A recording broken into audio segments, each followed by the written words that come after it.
fitness industry is full of bold claims, gimmicks, and advice that sounds good but just falls apart under the slightest bit of science. Today, we're cutting through the noise and exposing 5 of the biggest fitness myths that I still hear in 2025. So hit the subscribe button and let's debunk some more fitness nonsense. Throughout your lifting career, you've always been told, or many of you would have been told, that there is a specific rep range for building muscle. Oftentimes when I was coming up through the PT world, they would say to us 5 to 8 reps is strength, 8 to 12 is hypertrophy, and 15 plus is endurance. Firstly, what happened to 13, 14? They just don't exist apparently, but nonetheless we digress. Ultimately, that's a bunch of crap. There is a specific rep range for building muscle, but it's not as isolated to 8 to 12 as many people think. The rep range for building muscle, or the effective rep range for building muscle, spans far beyond that, when in reality, you could, if you wanted to, go as low as 3 reps, all the way up to 30 reps. If I had to be a bit more specific with it, I'd say the rep range for building muscle, my preferred rep range for building muscle is anywhere from 5 to 30, because we know, provided you're training to failure, if you do a set of 5 to failure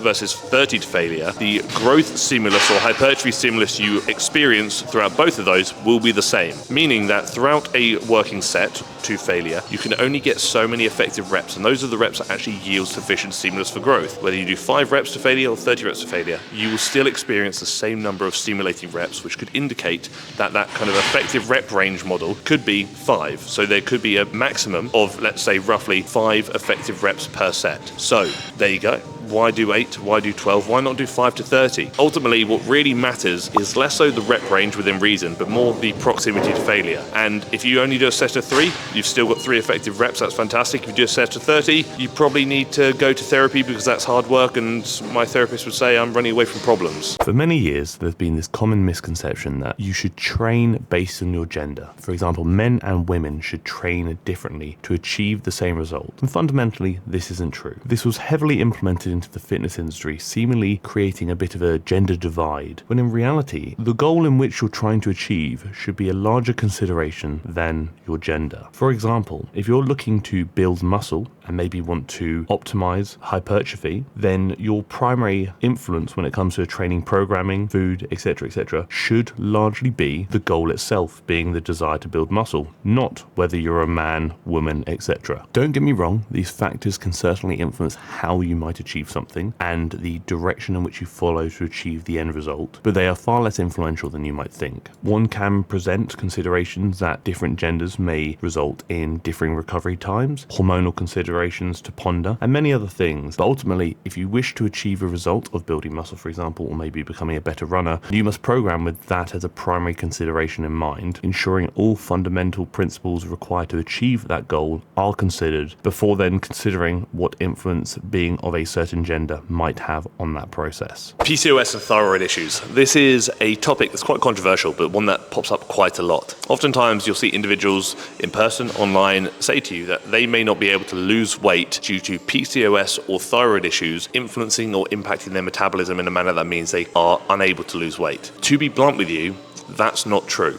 So fundamentally, a couple of things here. Firstly, PCOS and thyroid issues do not influence metabolism or metabolic activity anywhere near as much as you think they do. They have a far greater impact on hunger signaling, meaning you can still lose weight, and to lose weight, you must remain in a deficit like anybody. But that deficit may be harder to achieve, not because your metabolism has changed, but because your hunger signaling has been influenced, i.e. you feel hunger to a greater extent than many people may, meaning you're hungrier more often, thus making it harder to stick to a deficit. So simply placing blame or saying you can't do something because of XYZ doesn't fix the problem. Delays the problem, because either way, if weight loss is a goal of yours and you want to get leaner, you want to lose weight for aesthetic reasons or even health reasons, you still have to put that work in. Although that work may be a little bit harder, you are still going to have to remain in a deficit. To achieve said deficit, you can eat less, which again can be harder due to the change in hunger signaling. You can potentially move more, or you can do a combination of the both, which is what I would strongly recommend. Pair that with some resistance training,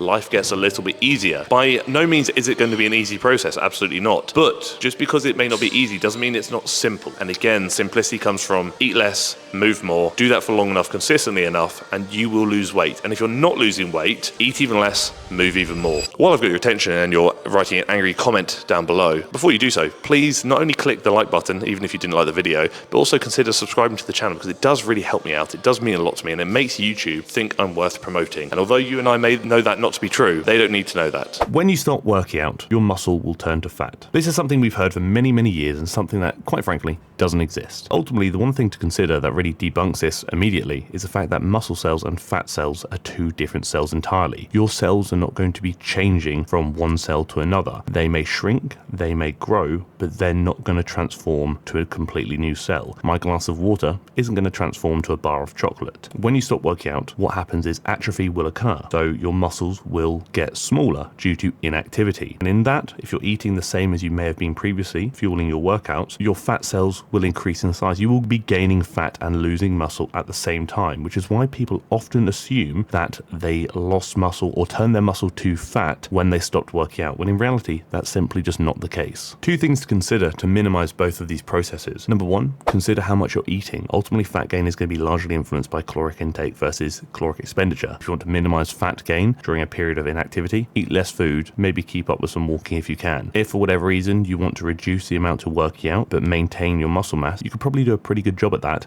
by simply reducing how much you're training. Simply doing a couple of sets for each muscle group twice per week, probably more than enough to maintain. And to be honest, even if you did one set 3 times per week for each muscle group, you may even see some results along the way. It's bloody hard to gain muscle, but it's actually pretty bloody easy to maintain it, and you'll be surprised at how little you have to do to actually keep the muscle you've built, and how simple it is to minimize fat gain by simply monitoring your caloric intake and expenditure. Another myth or misconception that lingers around the industry, and this is a good one, something I actually hear quite a lot myself, is that people automatically assume soreness correlates to the effectiveness of workout. I.e., somebody might say to me, Harry, I don't feel sore after my workout. Does that mean it didn't do anything, or did I not try hard enough? No. So soreness usually comes from one of two things. Be that novel stimulus, doing something new, or a byproduct of muscle damage. And muscle damage has no relevance or link to growth and stimulus for growth. In actual fact, we'd actually arguably want you to avoid too much muscle damage because it can hinder recovery, thus hindering how much stimulus you can provide to the muscles as frequently, thus limiting potential growth in the long run. If you want to feel sore, do movements you haven't done before. Do lengthened position dominant movements, because the lengthened range dominant movements do tend to yield more muscle damage, and do them to a very high intensity with plenty of volume. That will probably make you feel very sore. Does that mean it's effective for what you're trying to achieve? No, probably not. It may actually be counterproductive for what you're trying to achieve. But if you're chasing soreness, that's pretty much a surefire way to get it done. When you're actually looking at optimizing the stimulus for growth and building muscle, we don't want to be sore. We want to be in a position where we can recover quickly and effectively and train again as frequently as possible within our recovery limitations. If you could train a muscle group 2 times a week, 3 times a week, you're laughing. But if you're so sore you can only train a muscle group 1 time a week, you're only providing yourself one opportunity for growth in that given week, which in turn can hinder how much muscle you're going to build over the course of months or even years. That is it. That's this video. Like with all my videos, this is simply my opinion, and it doesn't mean it's right or wrong. It doesn't mean you have to agree with any of it. If anything, I'd actually like to hear your opinion in the comment section below to get the conversation and the discussion started. What I present here is based on what I believe and what I've read and what I've come to learn over the many years I've been doing this. It doesn't mean it aligns with what you have learned, and also doesn't mean that you should take everything I say as gospel. I would always encourage you to do your own research. Until the next one, thank you for tolerating me.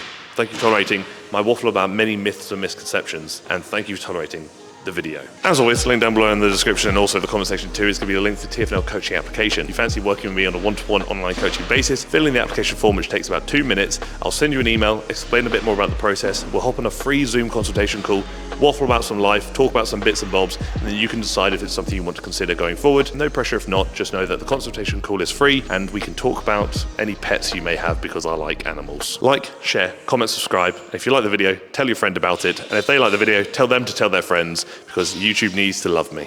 Help.